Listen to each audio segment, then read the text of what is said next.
Hey, Anthony, Yeah. what are your thoughts on the military gathering that happened today?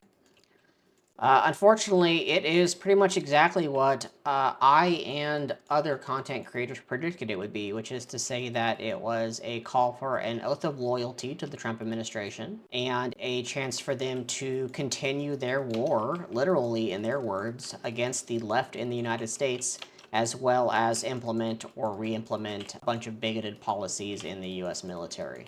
How did they use this meeting to target the left? Well, Trump spent basically his entire 62-minute speech calling the left the enemy within.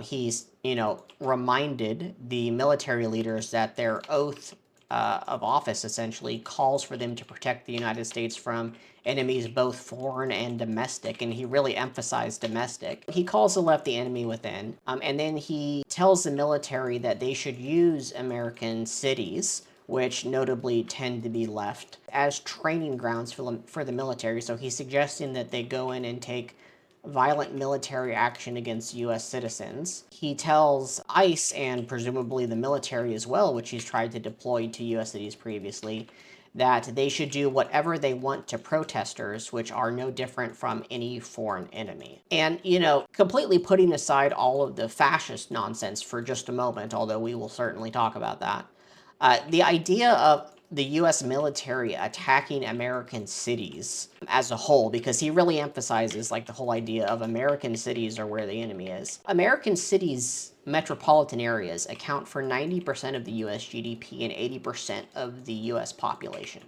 So, what Trump is really calling for is for the military to attack and disrupt American cities, which account for the majority of the population and economic prosperity of the country. So, if they did that, the country would basically fall apart even faster, which I think is part of the plan. So, he says all of this, and then he tells these generals there, which these are the top people in the US military.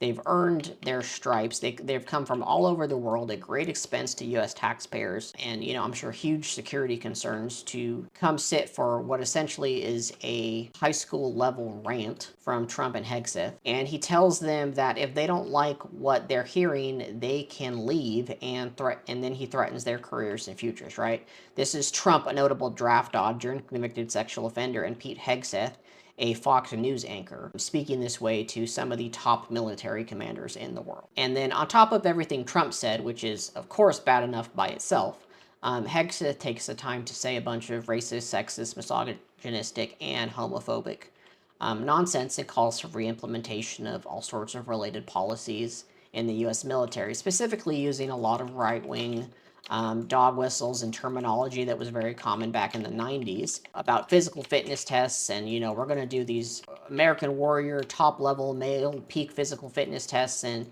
if women can't do them, that's their fault and they just won't be admitted. Of course, in line with MAGA and Project 2025, he talks a lot about gay and transgender military members and how they shouldn't be allowed to serve. And he even calls for the reintroduction of military hazing rituals that were banned decades ago for very good reason. So, the whole speech by both Trump and Hegseth is just awful, very fascist. The whole idea of there being an enemy within and that we need to return to the good old days, the call for the personal oath of loyalty from the military, tracks incredibly clearly with all sorts of different fascist dictatorships that have existed in the past, and is, very scary for the path that the United States is going down at this time.